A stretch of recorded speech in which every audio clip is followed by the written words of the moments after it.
Hello friend, Kashi के अपना blog में आपका स्वागत है। आप लोग कैसे हैं? उम्मीद करते हैं आप लोग अच्छे होंगे। तो कारक देने के लिए निकल चुके हैं हम और मेरे हस्बैंड। भोर का टाइम है, 5 बज रहा है और उजाला होने वाला है धीरे धीरे। फटाफट से चल रहे हैं भोर का अर्घ देने। देखिएगा घाट पे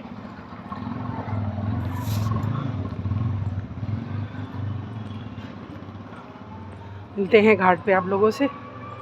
तो छठ के दूसरे दिन उगते सूरज को अर्घ देना था, तो हम और मेरे हस्बैंड 4 बजे ही उठ गए थे। हम उठे, फटाफट से घर की सारी साफ़ सफाई किए, नहाए धोए और पूजा किए। उसके बाद 5 बज गया और हम मेरे हस्बैंड के साथ निकल गए थे। 6:10 का टाइम था कि सूर्य उदय होगा, तो उस हिसाब से हम लोग निकले थे। तो यहाँ पर बात करते करते पहुँच गए हम लोग दशाश्वमेध घाट पे। और फिर उसके आगे आप भीड़ देख ही सकते हैं। पैकेट वाला लीजिए, ये वाला। हाँ,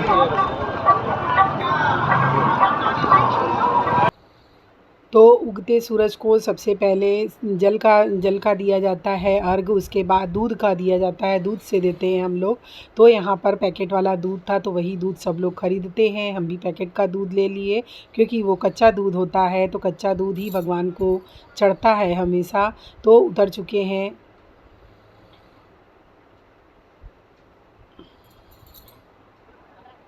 घाट की सीढ़ियों पर आ चुके हैं।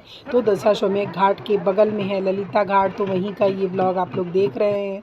तो छठ पूजा शाम की तुलना में सुबह बहुत ज़्यादा भीड़ होती है भोर में, क्योंकि जो रात में शाम को अर्घ नहीं दे पाते उनको रहता है कि नहीं हम भोर में अर्घ दे दे तो दोनों टाइम का मेरा हो जाएगा।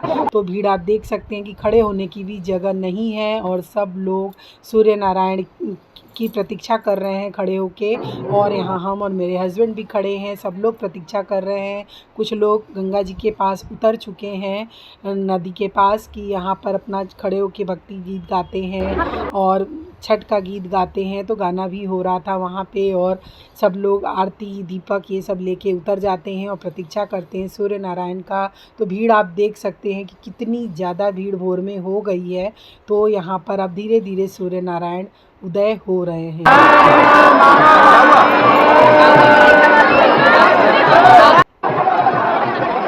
तो आ गए सूर्य देवता और फटाफट से सब लोग जल से और दूध से अर्घ देने लगे।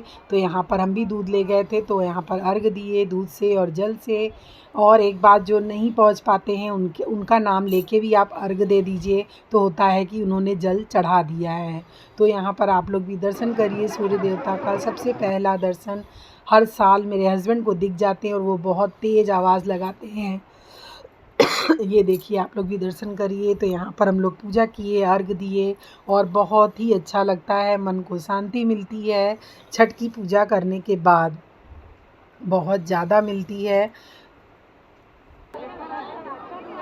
उसके बाद यहाँ सिंदूर लगाने की प्रथा है, तो सब सुहागिन औरतें एक दूसरे को सिंदूर लगाती हैं। तो नाक से लेके सिर तक, मांग तक पूरा सिंदूर भरते हैं। उसके बाद एक दूसरे को लगाते हैं। तो दीदी हमको लगाई और हम दीदी को लगा रहे थे सिंदूर।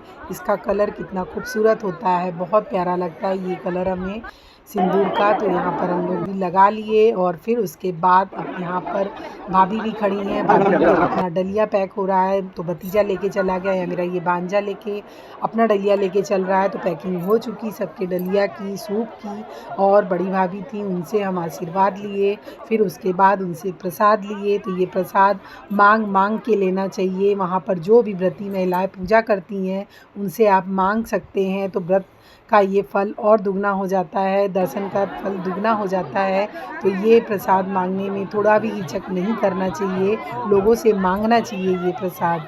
तो यहाँ हम भाभी से लिए, दीदी से लिए और ये मेरे हस्बैंड बड़ी दीदी का पैर छुए और हम भी दीदी का पैर छुए और फिर निकल चुके हैं सब लोग घर की तरफ। तो दीदी भी आशीर्वाद दी भर भर के, भाभी भी आशीर्वाद दी और अब हम लोग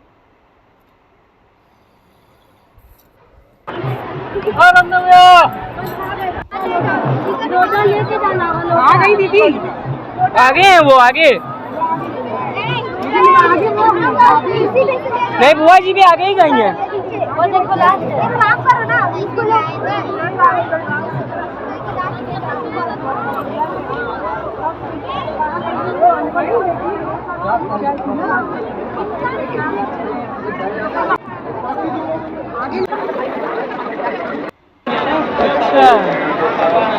भीड़ इतनी ज़्यादा थी कि हम लोग सीढ़ियों पे बैठ गए, वेट करने लगे। दीदी आगे पीछे हो गई थी। बहुत लोग साथ में जो आए थे, कुछ इधर कुछ उधर हो गए थे। आगे से चलिए, एकदम आगे से। तो सबका वेट किए और साथ में घर की तरफ निकल गए। तो हो गई छठ पूजा और बहुत अच्छा लगा, बहुत ही अच्छा लगा यहाँ पे।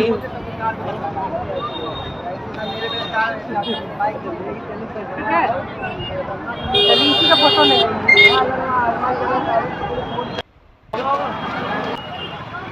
अब चल दिए हम लोग घर की तरफ। आप लोगों को ये ब्लॉग कैसा लगा ज़रूर बताइएगा। पूजा पाठ हम लोगों का हो गया। सूरज भगवान को भी हम लोग अर्घ दे दिए हैं। सूर्य नारायण को भाभी दीदी सब लोग चल रहे हैं अब घर की तरफ। पूजा पाठ हो गया अच्छे से। आप सभी को छठ पूजा की ढेर सारी शुभकामनाएं। जय